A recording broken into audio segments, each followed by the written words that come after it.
In 1996, I was in the Marine Corps in Okinawa, Japan, cliff diving, and I pin dropped off a cliff at 150 feet into the ocean, and I broke the tip of my spine off of the pelvic floor. And ever since then, I've been in severe discomfort, hard to bend over, hard to move around. I used to have to hook the mattress with my foot just to pull myself out of bed every morning. And I came across Dr. Joe maybe towards the beginning of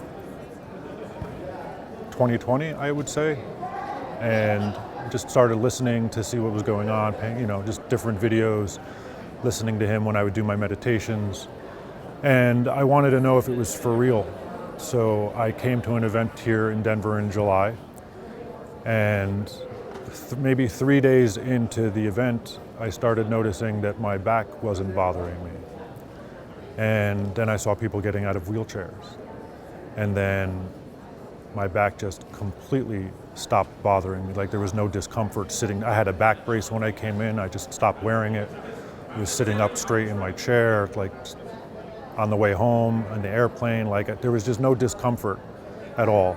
I drove across country 3.5 days. My back never bothered me one time. And so then I start, like he does in the things, he'll explain something and then he says, tell the person next to you, because if you can explain it, then you know it, right?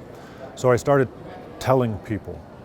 And then I got this weird idea that I'm gonna buy a bunch of his CDs and I'm gonna invite my friends. If you wanna do the meditation, do it with me. And so I had this app on my phone where I would play it, and then other friends, I have a friend in Argentina, so she started joining me. And 3 weeks into her doing the meditations with me, she told me that she had cysts and stuff on her uterus. And she was, in February, the doctor was going to remove part of her organs and this, that, and the other thing. And she said, no, I'm not doing that. And prior to her joining me in the meditations, she had gone to the doctor and they did their measurements and tests or whatever. And maybe 2 or 3 weeks into the meditations, she said that she had another doctor's visit and the cysts were shrinking.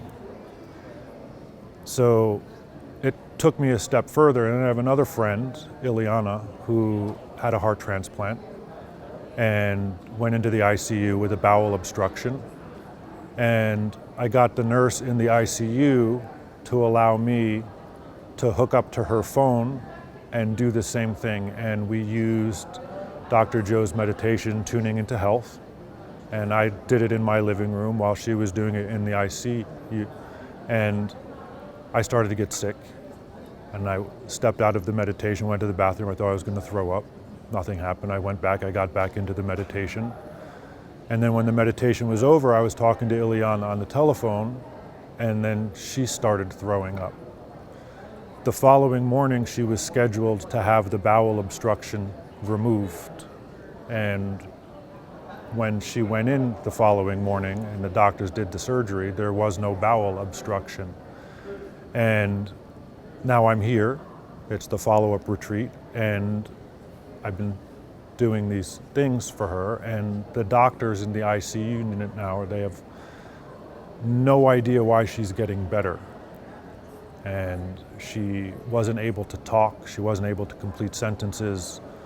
And she called me 2 nights ago while I was here at 1 o'clock in the morning, yelling and screaming. She was sad and upset and which is understandable with her state, but she was making complete sentences, she was vocalizing, she was talking out loud, which she wasn't able to do for 2 weeks.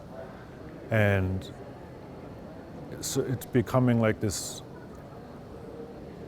like I came here for myself in the beginning. And when I was coming to this one, I was coming for myself, but then my friend ended up in the IC unit, so now it was more I was here for her.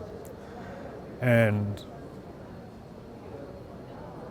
it's kind of like there's really no way to explain what's transpiring, right? I'm not a doctor or anything. I have no idea. All I know is that it's happening, but it's happening they don't even know who Dr. Joe is, right? They just did the meditations because I said, hey, do the meditations, you know? And I didn't even really know who he was.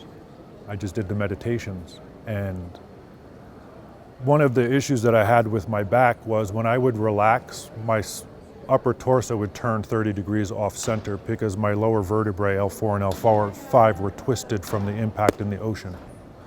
And now, like, there is no twist. Like, I used to have to hold all of my muscles to keep me square, and it's just gone. But there was no moment.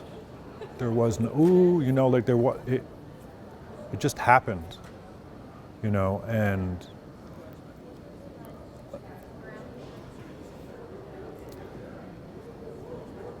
it's, you're doing it, you know, like I'm doing it.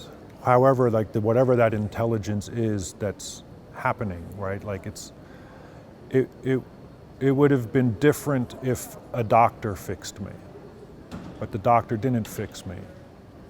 I did, somehow, doing absolutely nothing but some breathing and laying on the floor and touching this space that he guides you and suggests that you try to reach. And then the fact that just sharing a meditation with somebody, like my friend Cora with this, she's in Argentina. We never even looked at each other. We were never even in the same room.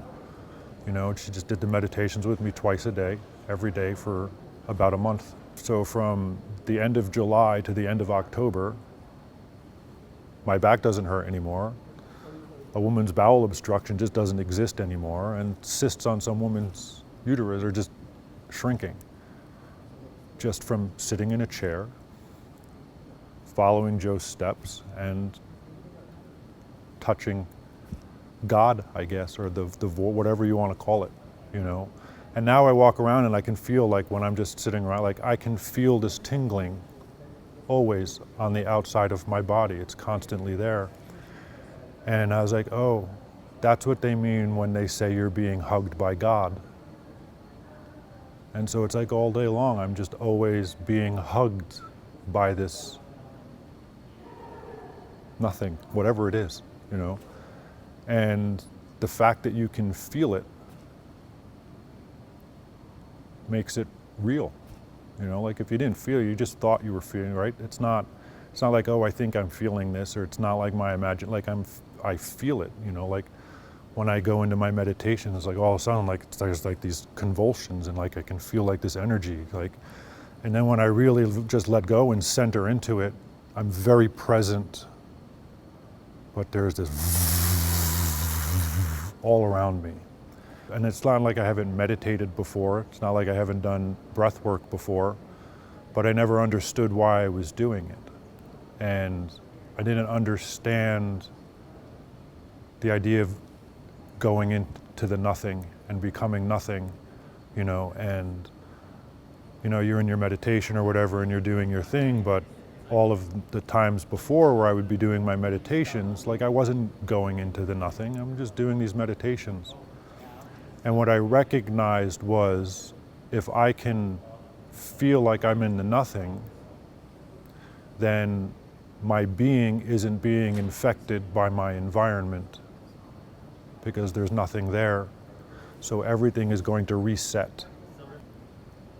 Like I know I was in the nothing because when he says, come back to me, you know, it's like I'm being pulled out of someplace, but I know I wasn't woken up from being asleep, if that makes sense. So, and that's where it connected for me. Whatever happened with my back happened because I reset myself, because I stayed in the nothing long enough for that to happen.